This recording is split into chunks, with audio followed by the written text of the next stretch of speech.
খেলার শেষে কেন মোহরে নিতে কবু আসে না। তখন মা আমিনা কি করছে? কথা শুনে মায়া আমিনা, কথা শুনে মায়া আমিনা আঁচল ঢেকে কেঁদেছে। কেমন করে বলবে তারে পিতা নাই তার বেঁচে। এতিম হয়ে দয়ার নবী মায়ের কোলে এসেছে। আব্বাজানের কথা ভেবে হাজারে কত কেঁদেছে। আব্বাজানের কথা ভেবে হাজারে কত কেঁদেছে।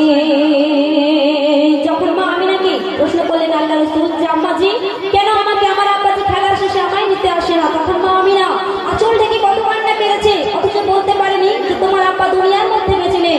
তখন মা আমিনা আল্লাহ রাসূলকে সাথে নিলেন, আর সাথে কাকে নিলেন আর কোথায় যাচ্ছেন সেখানে গিয়েও কি করছেন কবিতার পরের ছন্দে লিখছেন শুনুন।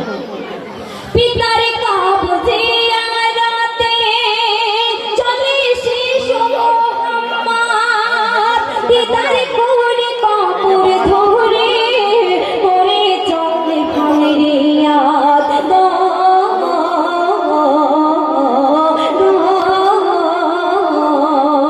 তখন লালের কান্না দেখে আম্মা, লালের কান্না দেখে আম্মা কাঁদে খোদার দরবারে। পিতা হায়রা করে খোদা পাঠালে কেন তারে।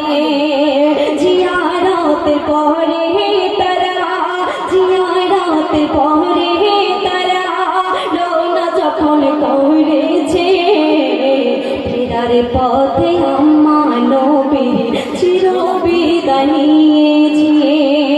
ফেরার পথে আম্মা নবীর চির বিদায় নিয়েছে। এতিম হয়ে মায়ের কোলে দয়ার নবী এসেছে। আব্বাজানের কথা ভেবে অঝরে কত কেঁদেছে, অঝরে কত কেঁদেছে। দুনিয়ার মধ্যে ছিলেন এতিম হয়ে, আব্বাজির কবর জিয়ারত করতে গিয়ে আম্মাকে সাথে নিয়ে সেখানে গিয়ে আম্মা আমিনাকেও হারিয়ে ফেললেন চিরতরে।